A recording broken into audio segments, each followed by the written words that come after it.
So welcome everyone. Hello. Welcome to our conversation on race in America, what I call race and. I'm Dr. Rob Shelby, the Chief Diversity Officer at the University of Evansville. And I always like to start us off with a little bit of an introduction so we can get a sense of what we're going to be talking about today, why we're even doing these webcasts. And some of you have likely seen kind of the byline that we use that I've kind of put together. But there's some additional information I'll share today. So we are living in unprecedented times with social impacts from COVID-19, the deaths of Ahmaud Arbery, Breonna Taylor, and George Floyd. There have been calls for reforms to policing and criminal justice. Lynchings have taken place, and some alleged lynchings have taken place. Voter access to state primaries in the lead up to a presidential election. The removal of Confederate statues, the emergence of social movements, debates about reparations, and so much more. All of these topics have a race dimension that are significant to our community members. So relevant to today's talk, the CDC reported that as of June 12, 2020, age-adjusted hospitalization rates were highest among non-Hispanic American Indian and Alaska Native and non-Hispanic Black persons, followed by Hispanic or Latino persons. Furthermore, NPR reported on May 30th that nationally, African American deaths from COVID-19 are nearly 2 times greater than would be expected based on their share of the population. In 4 states, the rate is 3 or more times greater. In 42 states plus Washington, D.C., Hispanics and Latinos make up a greater share of confirmed cases than their share of the population. In 8 states, it's more than 4 times greater. White deaths from COVID-19 are lower than their share of the population in 37 states and the District of Columbia. This is one example of public health challenges facing people and communities of color in the United States. The summer portion of this series is scheduled for Wednesdays at 1 o'clock, with our final summer session taking place on August the 5th. Each session will consist of a 1-hour discussion with a UE community member about race and its relationship to and impact on various topics.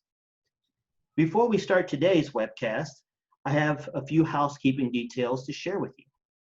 During today's conversation, you're encouraged to ask questions using the Q&A feature at the bottom of your screen and provide comments using the chat feature also located at the bottom of your screen. Your questions may be asked anonymously if you prefer, and we'll do our best to address your questions at the conclusion of our conversation. This week's guest is Dr. Jeong. Jeong is an assistant professor of public health in the School of Health Sciences. Dr. Jeong received her DRPH degree in maternal and child health policy and her MPH degree in global maternal and child health, both from the University of Alabama at Birmingham, and a BA degree in communication and information sciences from the University of Alabama. Dr. Jeong is also the director of the Institute for Public Health at the University of Evansville. Dr. Jeong has extensive global experience, having traveled to numerous countries in Europe, Asia, and the Caribbean, and has contributed public health research both in the United States and in developing countries.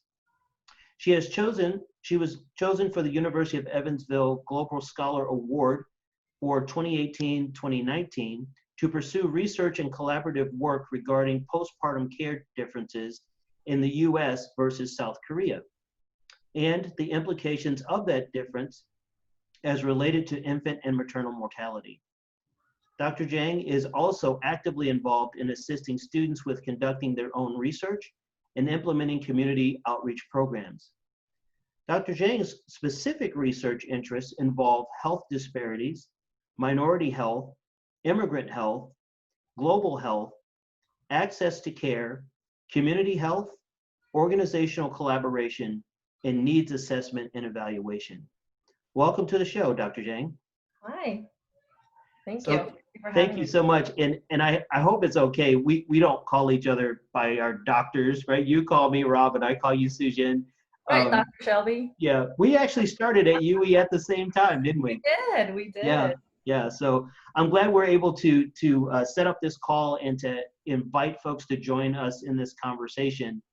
Um, Definitely. I wonder if you could start us off by talking about, I guess, some of the courses that you teach at UE, Mhm. why public health why we should even be concerned Mhm. or thinking about this as it relates to race relations in the United States.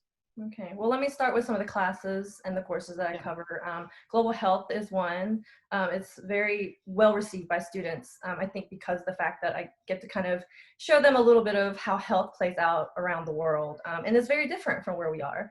I also teach a class on community health and social justice. And I also teach a class regarding programs and policies in the US with some of that maternal and child health specific aspect to it. And I also teach a biostats course that I have to say is not everybody's favorite, Right. but it's necessary because we need to understand data to be able to interpret it and to apply it to real life, right? So Right. biostatistics is a big part of that. So those are some of the things that I do cover in my courses. In terms of racism and public health, it's been declared by several states, more than several states, that racism is a public health problem. It is. There are things happening in the US that is clearly divided, segregated by racial and ethnic lines. And the outcomes, especially in public health, we talk about health outcomes. So in terms of health outcomes, we can see a clear difference in the positive and negative impacts of race. And there is a lot related to this, right? And we've talked about some of Mhm. that as well, how it's that systemic racism, that institutional racism that is ingrained into our society, and it dictates a lot of what happens in terms of outcomes and affects people of color more than those who are in the majority of the society in the US. So let's unpack that a little bit because I think for our participants, I think some of them are very familiar with terminology like that. Systemic racism, institutional racism. How does that play out? How do those terms play out when it comes to public health? Because I have to admit, before I really kind of started to try to understand this more from a sociological perspective as a sociologist, I had to learn a lot about public health. And I think I started off with a very narrow view of thinking, even the way that I set it up today, intentionally, that, it's only about, like when a pandemic hits. So we're only talking about maybe access to high quality health or quality health, and then how disease and things like that are either pervasive or not within a community. But it's so much more than that. So can you unpack that a little bit for us? Like, so what do you mean by systemic racism as it relates to public health? So there are practices within our societal structure and systems that have been in place since for a very long time. When we think about strictly, and I'm going to discuss more the differences in Black population, the white population being the majority. You did mention that Native Americans and Alaska Natives did have higher negative outcomes from COVID. And I do agree. And that some of that is a whole nother Yes, set right. of history and issues that are playing out. But aside from the fact that the Hispanic minority has become the majority of the minorities, before then it was Blacks. And Black and white folks have a history. And that history and the way that history has played out in how the majority have set up the system to benefit them at the detriment of the minority, specifically Black folks in the US, it trickles down into affecting the health of everyone. And you were Mhm. talking about like diseases, high quality care, those kinds of things. That is part of it, yes, that is part of it. But there is something specific about how racism is weaved into societal practices. Like, for instance, we'd had discussions about redlining. giving loans to those that were white, but not to those that are Black. And when you think about wealth accumulation in the US, a lot of that is built on home ownership. Right. And so if you don't give folks those chances, it's difficult for them to kind of get ahead. And why does that matter, right? Why does that matter about home ownership and wealth? Well, we know, unfortunately, the world runs on money. And having more money means you are able to afford better education, better food, better location in terms of where you live, your neighborhood choice. That means, and that neighborhood choice leads to educational choices and better education, because if your homes are more expensive and you're able to live in a higher income neighborhood, then your taxes from your homes feed into your educational system in that district. So we have to think about all the different pieces that come together. And it's those sort of continual, I want to say segregational policies, not to offend people, because I don't want this to be, I feel like we need to establish that this is not like a pointing fingers at you, kind of like you did this, you did that, that kind of thing. It is something that is built into our society and has been for a while, that we all are part of and participating, but we may not realize that this is happening, and that puts other people, specifically minority folks, at a disadvantage when it comes to things like college education, when it comes to things like jobs. You know, studies have shown that minority folks tend to have the less stable job opportunities. So they're in, you know, positions specifically like service industry. They may not have insurance, because a lot of folks who are employed in the service industry don't work for companies that offer health insurance. So when you think about, like, you know, waiters or folks who are working in the kitchen or things like that. You know, so Jen, we've talked about this probably more times than I can count, right? And I often think about, you know, Dr. Mary Placoon in the sociology department teaches a course on social problems. Mm-hmm. And I've taught the course before in both, you know, at UE and at other schools. Mm-hmm. And, you know, students always lament. I mean, they start off very optimistic about, you know, the ways that we can respond to our social challenges. Mm-hmm. Some of them squarely focused on public health, some focused on in some aspects of public health. So, you know, students who are in training to be, you know, physicians, mm-hmm. those who are planning to go into physical therapy, things like this, right? And then, you know, those going into business. So there's different fields, and the way in which they not just approach the material, but ways that they try to process what kind of contribution are they going to make in order to try to address these problems. And it doesn't take very long for them to feel a bit overwhelmed by just the number of problems that we have, societal problems that we have, but then how much of them or how many of them are really found within communities of color, and how those problems are kind of scaffolded or stacked on top of each other. So, you know, you were just describing, and I want to try to do this a bit more. You were just describing how, you know, if we think about housing, mm-hmm. and how housing there has been inequity in housing choice, yeah. Is specific to home ownership, mm-hmm. and then how that kind of links to or creates this kind of it contributes to other types of public health concerns. So let's walk through this probably a bit slower. Okay. So talk to us a little bit about redlining. So for our participants who may not be familiar with what redlining is. Mm-hmm. So redlining was this practice back in, I would say, what exactly dates would you say, like early 1900s and mid 1900s? Yeah, so certainly when we moved into that post World War II, mm-hmm.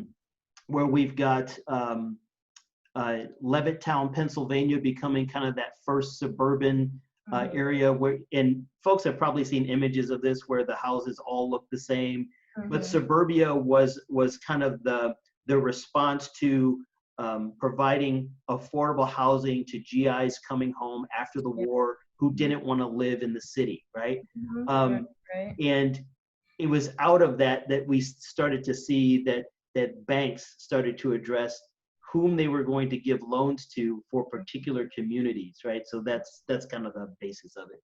Yes, yes. And the term redlining came from the fact that they literally had a map where they would outline in red who were the folks that they thought would be worth lending to. And Right. oftentimes they excluded Black Americans. Right. And to their detriment, because again, wealth is generational. So. Right. So the foundational piece here is that, you know, if we're thinking about wealth accumulation and the ability for families to pass that wealth on to their children, one of the primary ways that occurs in the United States is through home ownership, so property. Yes. And I think that's really highlighted if we think about, you know, the housing bust that happened in 2008. We saw just how interconnected housing was to so many other parts of our economy. So when it literally, that bubble exploded, it impacted so many other parts, right? So what it sounds like you're saying, and I agree, is that so housing makes a difference. So where one lives, because those communities, with those municipalities collect property taxes on those homes based on the value of those homes. Yes. And so then what happens to those property taxes? They funnel into things like school systems, right? Yes, yes. They funnel into our school systems. That's how we support. So when we talk about the quality of education within communities, many times we'll hear experts talk about it comes down to resources, right? So it's no shocker that teachers typically want to work in well established and well funded community school communities, right? And so some of your best teachers end up being in those school districts because in Indiana we call them school corporations. They end up in those particular schools because of the rate of pay that they can earn. And we also know that, you know, many teachers don't get paid certainly what they're worth. So now we're talking about quality of education. So talk to us a little bit about how, and just to be clear on this, what we're saying and what I believe you're saying is that all of these are public health concerns. It's not one or the other, it's all of this. Right. And so talk to us a little bit about quality of education and then how that links to the next thing that might contribute to inequity within public health.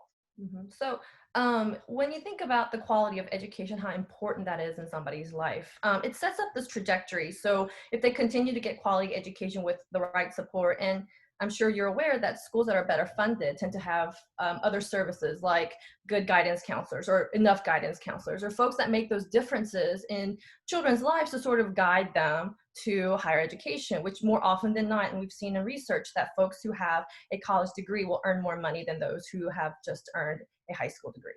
And so the quality of that education in those areas pushes those kids to go on forward. When you don't have access to that, when you don't have access to teachers who are invested in you, which is the other thing, when we're talking about teachers and you talk about how they're not paid enough, you've heard stories about teachers paying hundreds, even sometimes $1,000 out of pocket to buy supplies for their own schools, right? And so if we're talking about teachers who are at least decently paid in a good school district still having to pay out of pocket, you can only imagine that teachers in some of these poorly funded areas are not getting any support. They're not making the money to have the money to put the money into their classrooms, right? And so we're talking about things that kids might not even have access to. They're just simple things that you think every child should have, right? That's just not available. There is not a supply closet that is fully stocked. Right. So we have that issue, and that's you think that's a small issue, but it is a big issue for teachers because it allows them to be able to teach better, right? If they have the things that they need to teach. If you are coming across that wall, you realize that teachers are not going to be as invested in their work. And that makes a difference as well. That if you have teachers who are invested in their children that they're teaching because they're well supported, then they're going to do better at their job. And so we have this whole issue of different things coming into play that makes a poorly funded school district a negative influence in somebody's life. So if you have lack of education or good education, let's say, and you don't have invested teachers, you don't have the I guess, the folks that are sort of guiding you to go into a college, then you're not going to get to a level of education where you're able to get a job that makes more money, right?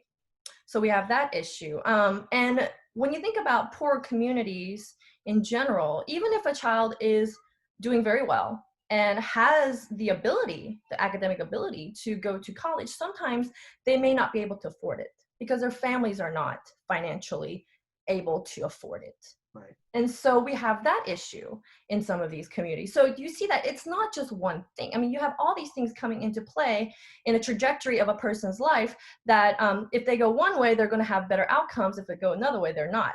And so what does that matter? Why is education wise? Again, it goes back to money. If you're able to earn more, if you're able, and plus the jobs that tend to pay better have retirement funds, have health insurance, like I mentioned, those kinds of things that are ancillary, but it's important because in this country, the government is not taking care of your health, right? Your job is what pays for your health insurance. Right. And depending on the kind of job you have, that means you have a good insurance or you have no insurance, or you know, insurance they say that are those folks who don't have the kinds of insurance that would really keep them healthy, right? Because there's just so much cost involved in it. So when you think about that, you start from a very young age and that educational trajectory, ultimately it results in health outcomes. Because if you don't have the insurance, if you don't have the money, you can't afford healthcare. And you can't afford, you know that people are not going to get preventive care if it costs them out of pocket, right? If they have like a deductible that's like $3,000 for a person because their insurance is really not that great, let's say, are they going to go and see that doctor when they have to pay $200 out of pocket to meet their $3,000 deductible before their insurance kicks in? So that's another policy issue in the US that is affecting our population, but it disproportionately affects those communities of color for a variety of reasons, one of which is sort of this whole thing with educational attainment and higher earning, better benefit job attainment, right?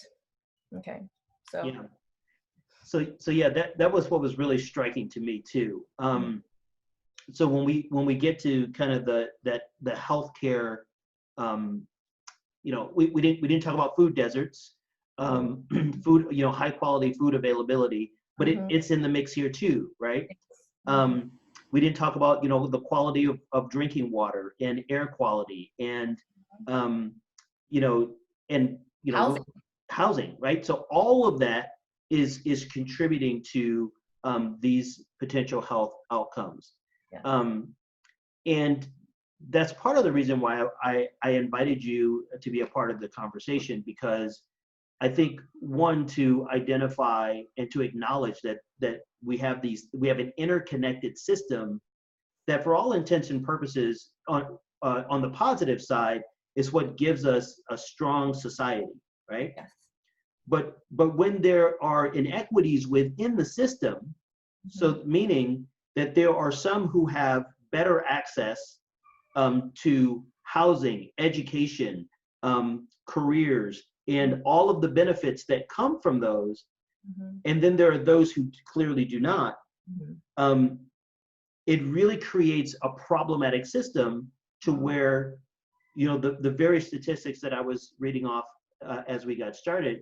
So when we have a pandemic like what's happening with COVID-19, we just see it just explodes on the scene even more, right?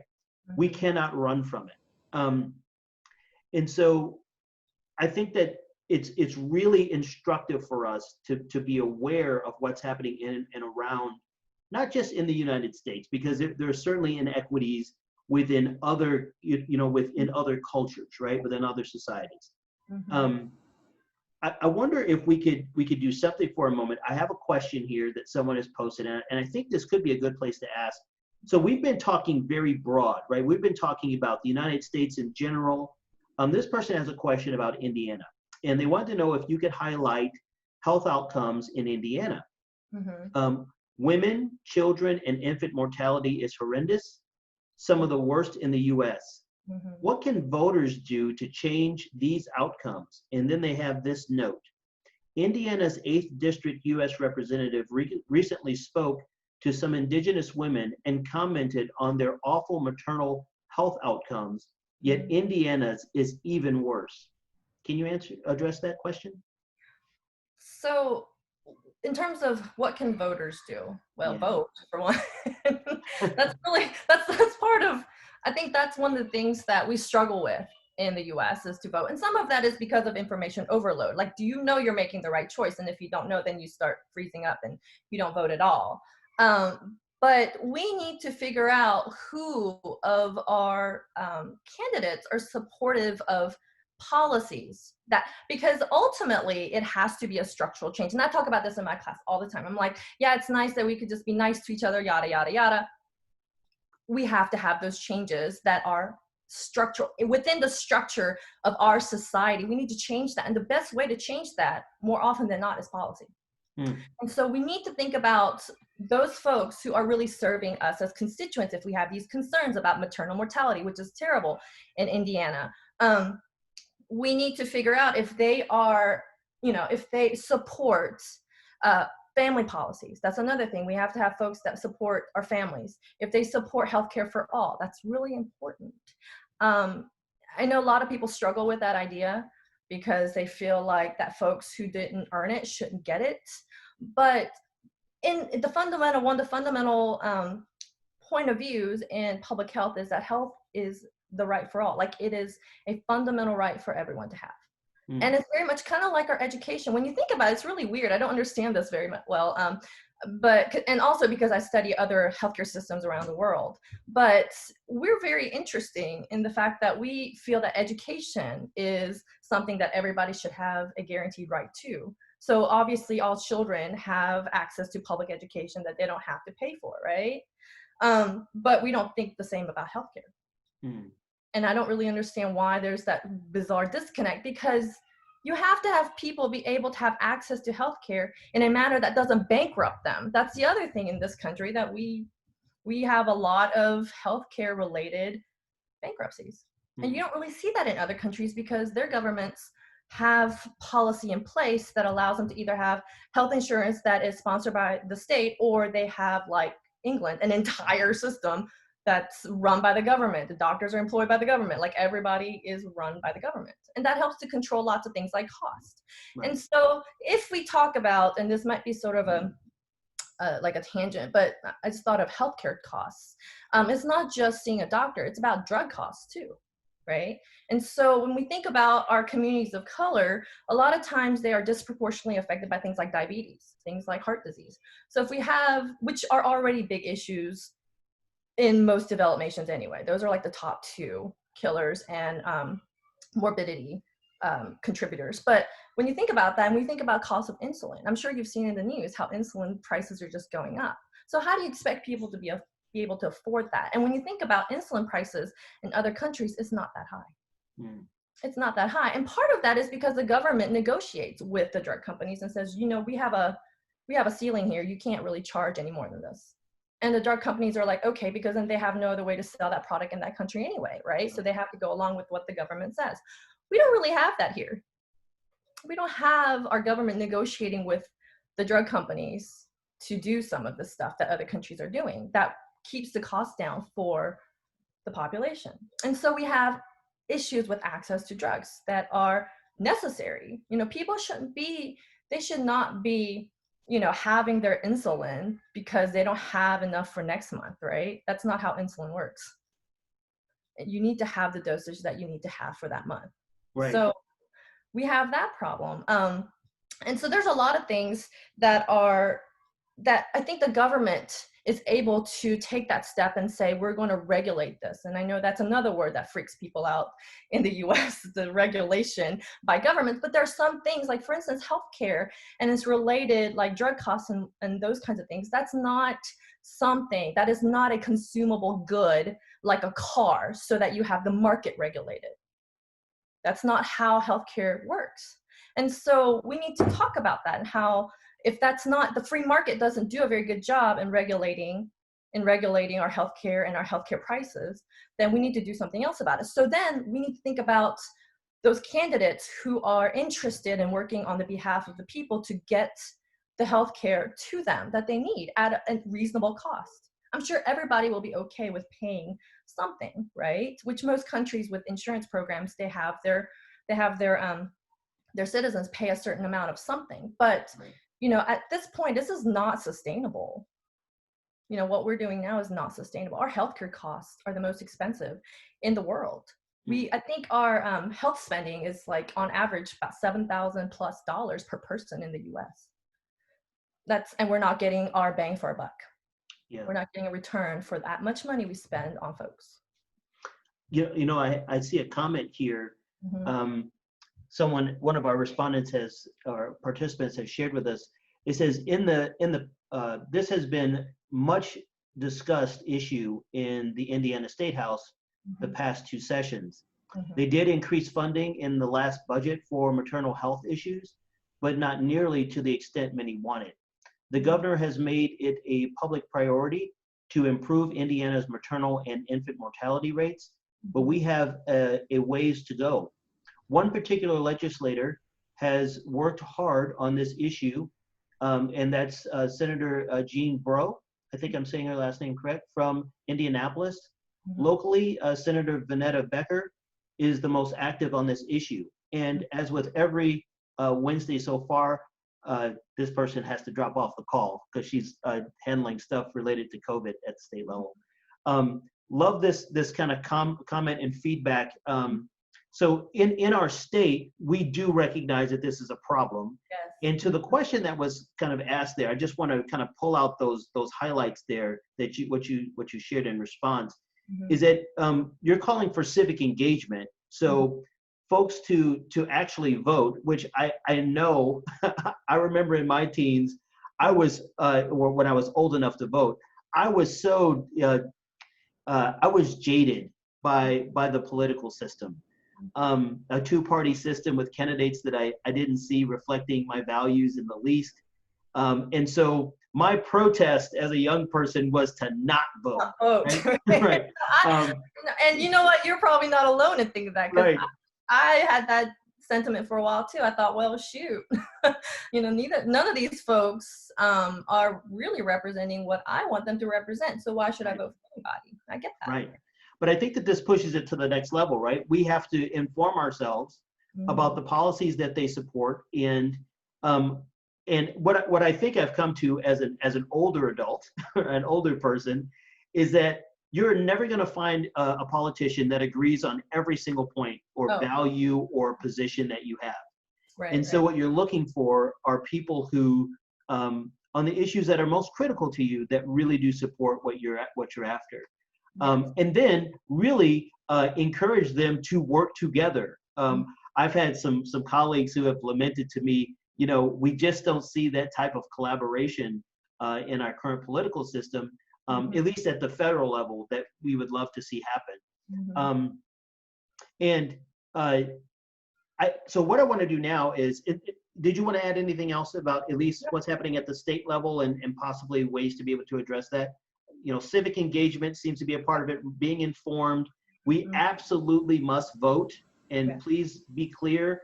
Let me be clear here. I'm not saying you ought to vote one or the other, but to vote, to use one's ability to select a candidate who they believe really supports what they want to see take place at the policy level.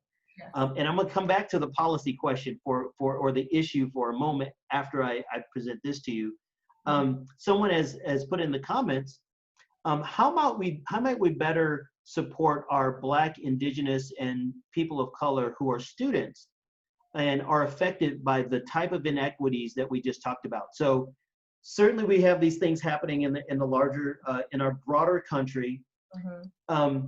And our students are coming from these communities that have had these experiences, and they live on our campus. How might we better support them? Any ideas there? Well, you probably have better ideas being the Chief Diversity Officer, but I think being also a minority myself, I think one of the things that really helped me is when I felt like people were taking my concerns seriously.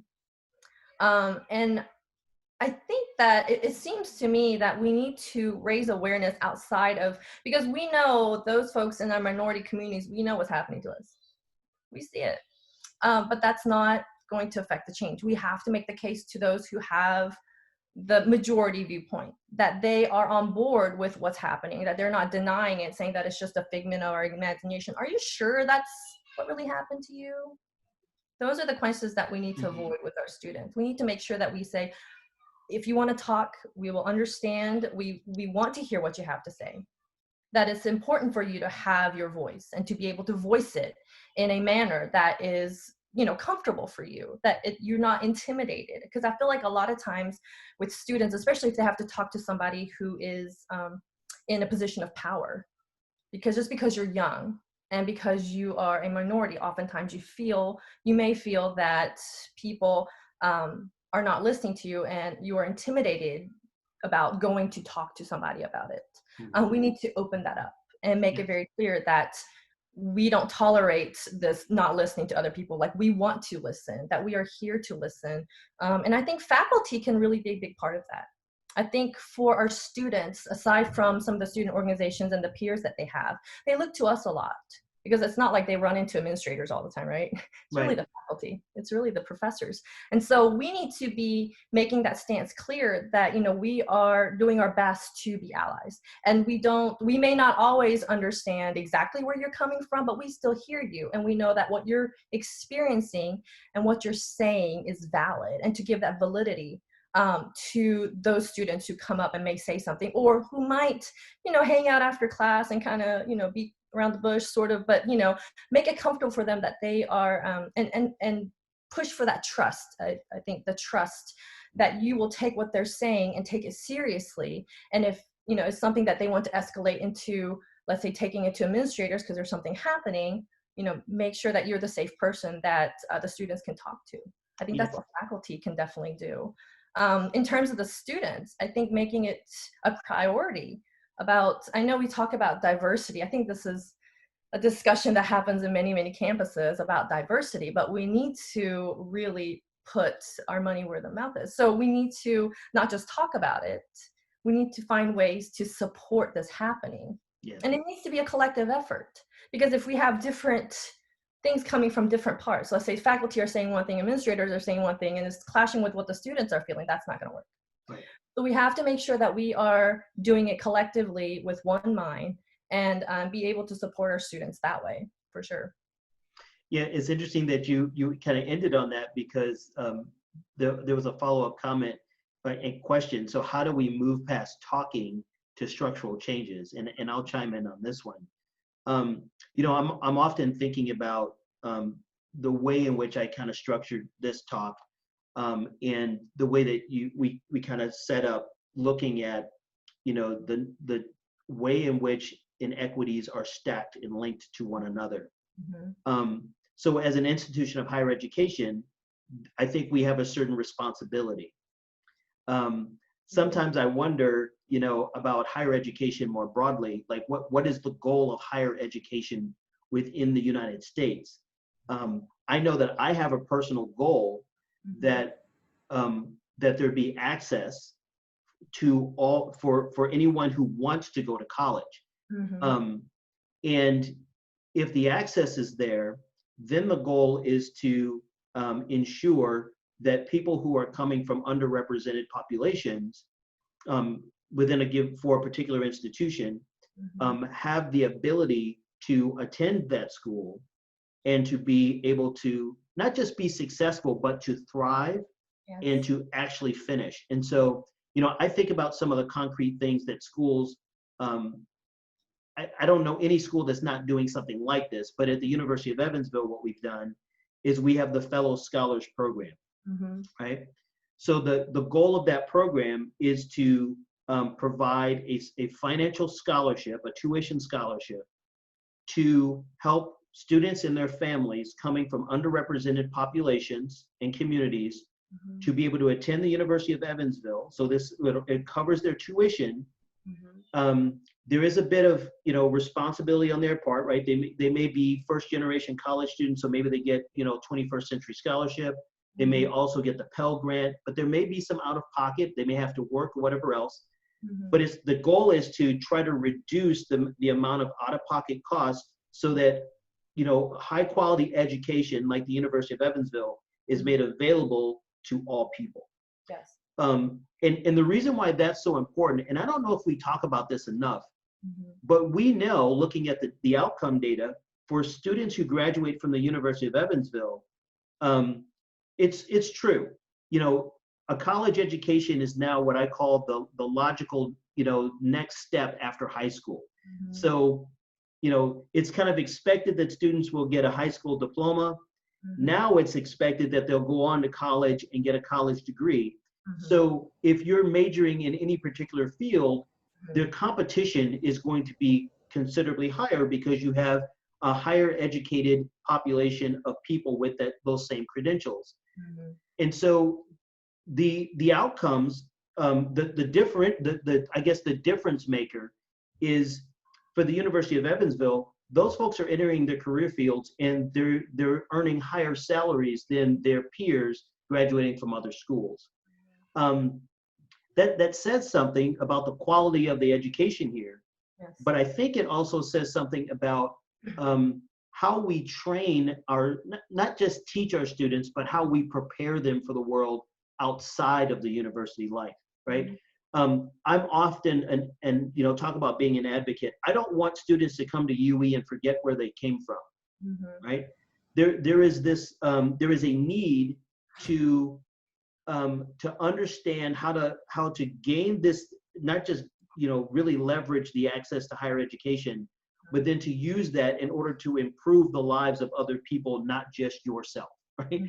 Right. I love challenging young people that if you're planning on being a medical doctor, I really want you to be thinking deeply about why you want to be a medical doctor. Is it because it comes with a big paycheck, or and not to say that it's wrong to want to earn money, but if it's only that, I'm wondering if there needs to be some deeper soul searching, so to speak, Right. because we don't live in isolation. No. We live in communities, and so I think structurally we need to be looking at our policies, right? Yes. Policies that allow our students to gain greater access, to have the resources available to them in order to be successful. When I think about healthcare in general, thinking about how our clinic works on campus and the access that our students have, their ability to be able to have their healthcare concern, and understand I'm not just talking physical health, I'm talking mental health, trying to address that. So those resources need to be robust. They can't just be half measures. And so all of that is extremely important. Yes. I'll say this too. When I think about, and we've talked about this prior to jumping on the call, when I think about why our societal system is structured in the way in which it is that there are undergirding values and ideals that support a system like this being propagated generation after generation. Yes. And some of the things that I wrote down was, it was interesting when we were talking about it, you probably recall this, that as you were talking and about to say a term or a phrase, I had already written it down. So the United States is an individualist society. Yes. And because of that, and so that means that we're not a collectivist society. So do you want to talk about that a little bit, about the differences, especially from that global health perspective? I see someone's head there. Hi there. It's all good.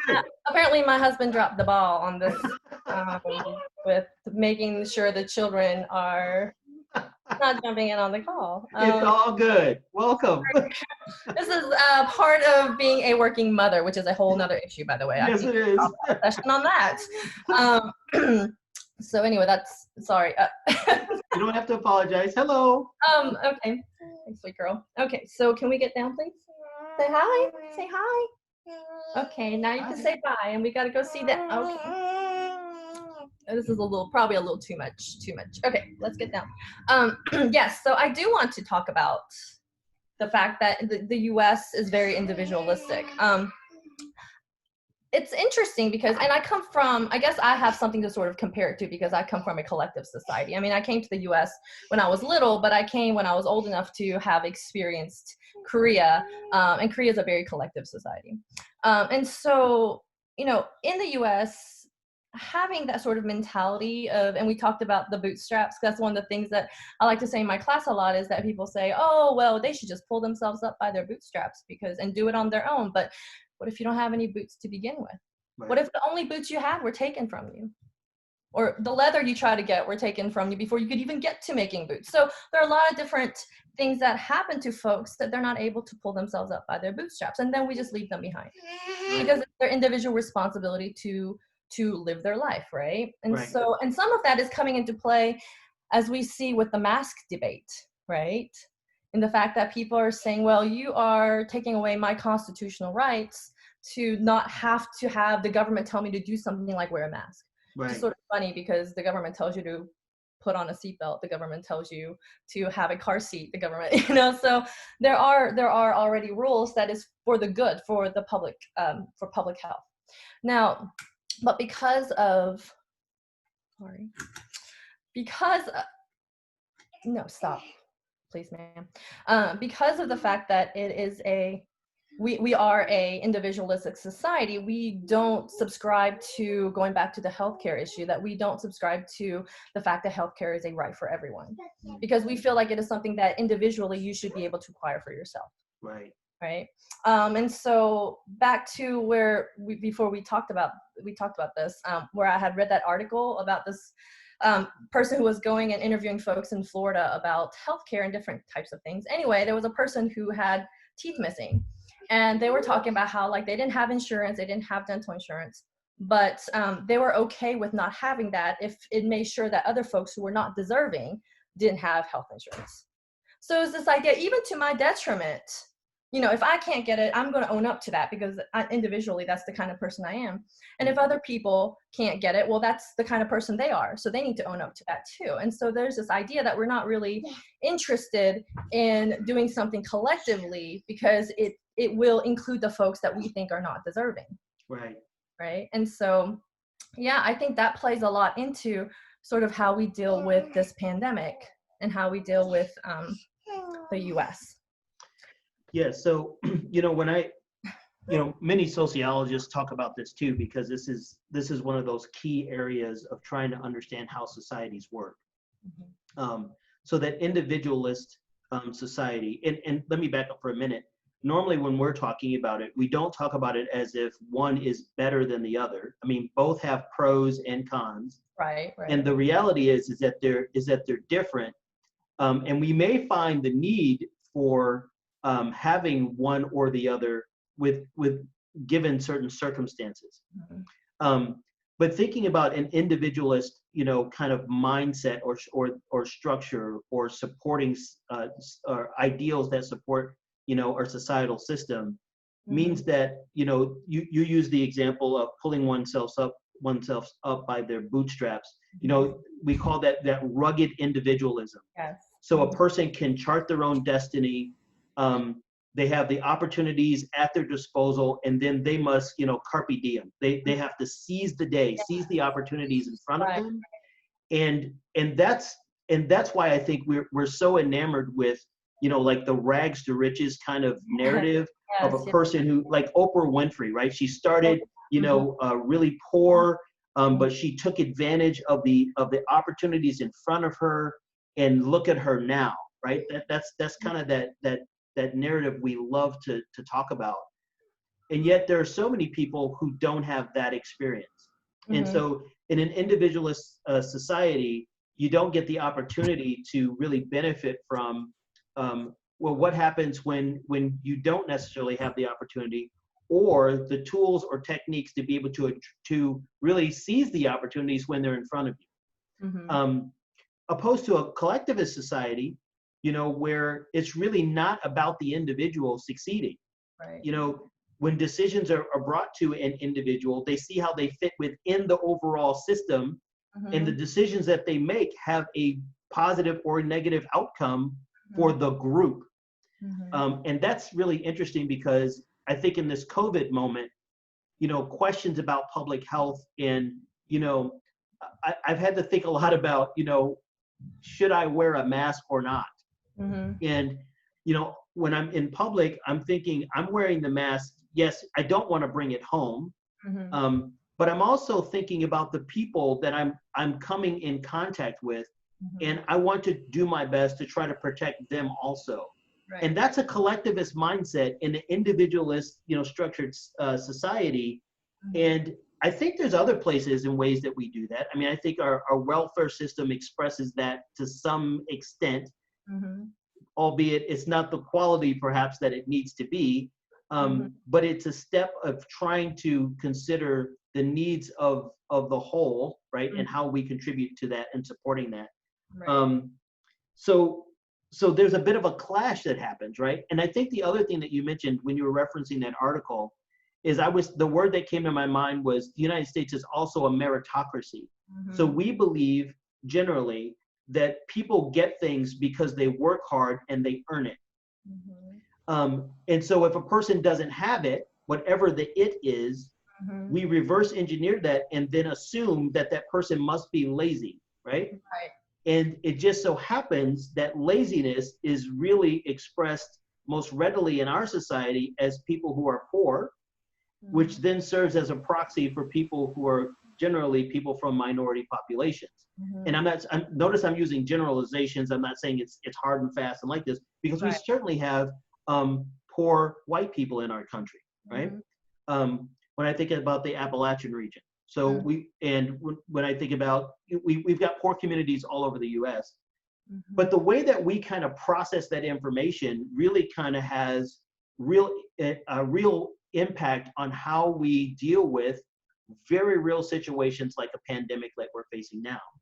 And so I think I think about the social contract, that even though we don't, it's not physically written, but we're asking people to behave in a certain way for the betterment of the population. And we have parts of our society that's torn. They don't see it as that. They see it as an infringement on their personal, on their autonomy, right? Their ability to self-govern, to chart their own course and set their own destiny. And I think most will admit that a large part of that is probably a fallacy anyway, or a myth, because we do have so many controls. You talked about seat belts and childcare seats, and you can choose not to do those things, but the penalty will be high. Right? Yeah. And so those things are done to protect everybody else. That's right. That's right. So, I mean, it's not that just you, but it's other people. Like for a child can't make that decision, right? My 2-year-old, 3-year-old can't make that decision to be safe in a car. We have to do those things for them. And so it's about taking care of each other. A lot of collectivism is based on that there's a word, and it's so funny because, I speak Korean too, and there are times where there are words in like Korean that there is not an equivalent in English. I can't think of one. And one of the words that I'm thinking about right now, it's where Korean people in general say, I don't want to do something that, bothers other people. There's like a specific word for it, but we don't really have that in English. And so that's what a lot of Korean people sort of operate. They don't want to be a bother to other people.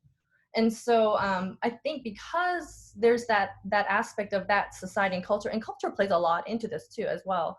I think that doesn't, that kind of aspect is not really something that is a big part of the American culture because of what we talked about in terms of meritocracy and in terms of that manifest destiny, like we're going to go out there and grab life by its horns or whatever, right? So that I think is what has also been injected, that aspect has been injected into the discussions about how to deal with COVID.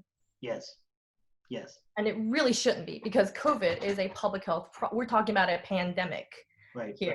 This is not about, to me personally, I don't feel like it's about my rights to live my life however I want, even if it hurts other people. I don't think that should take precedence.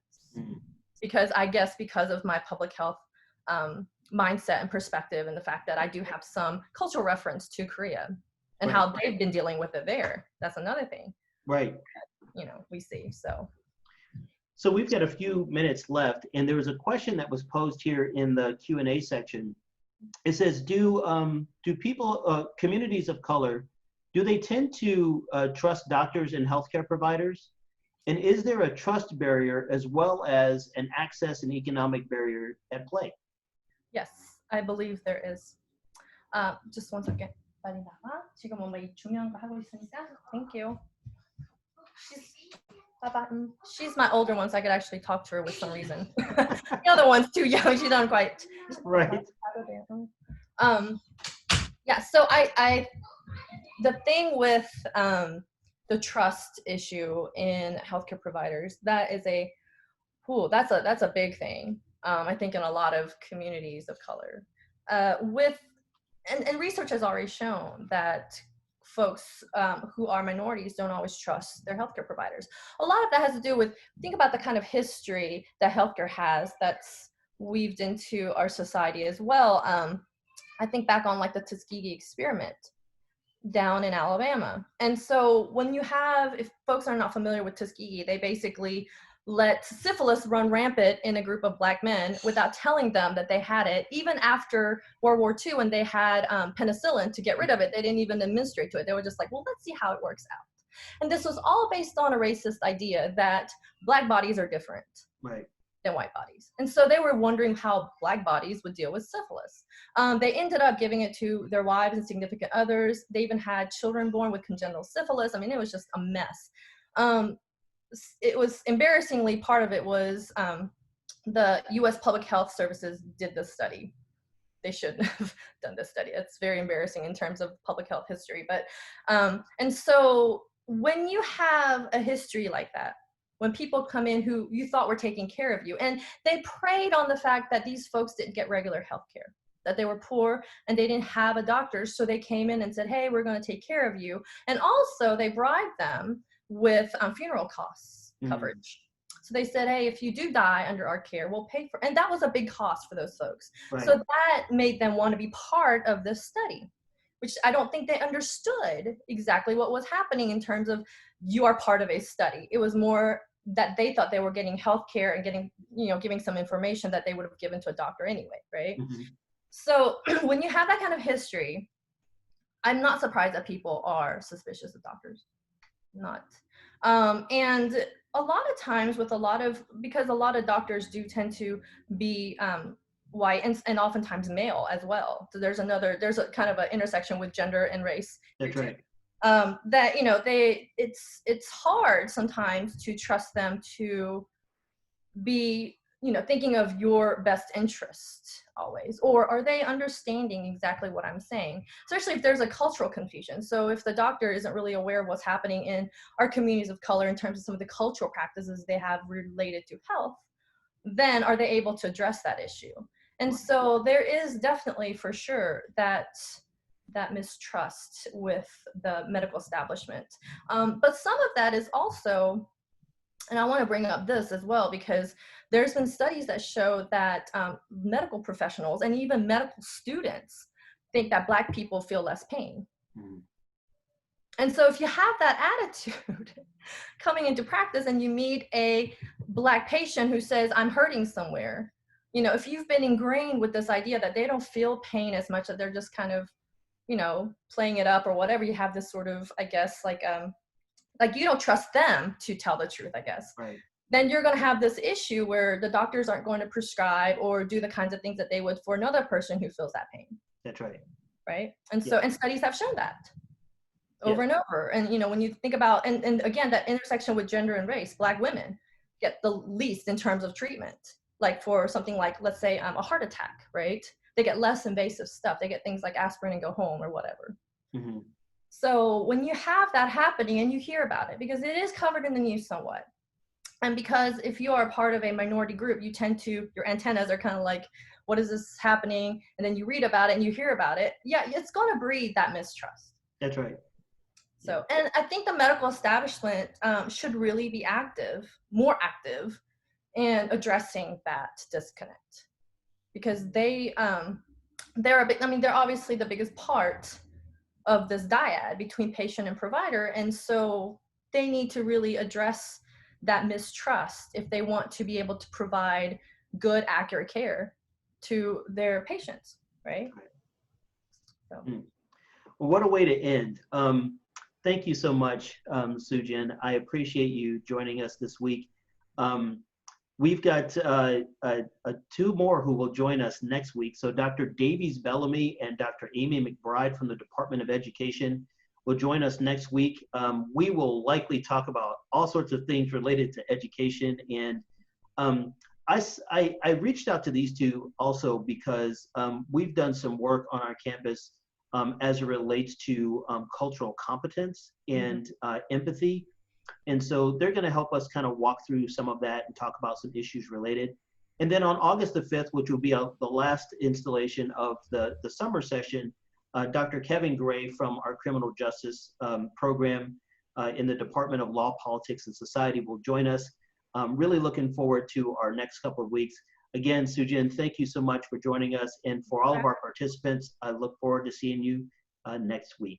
Thanks so much for joining us. Bye-bye.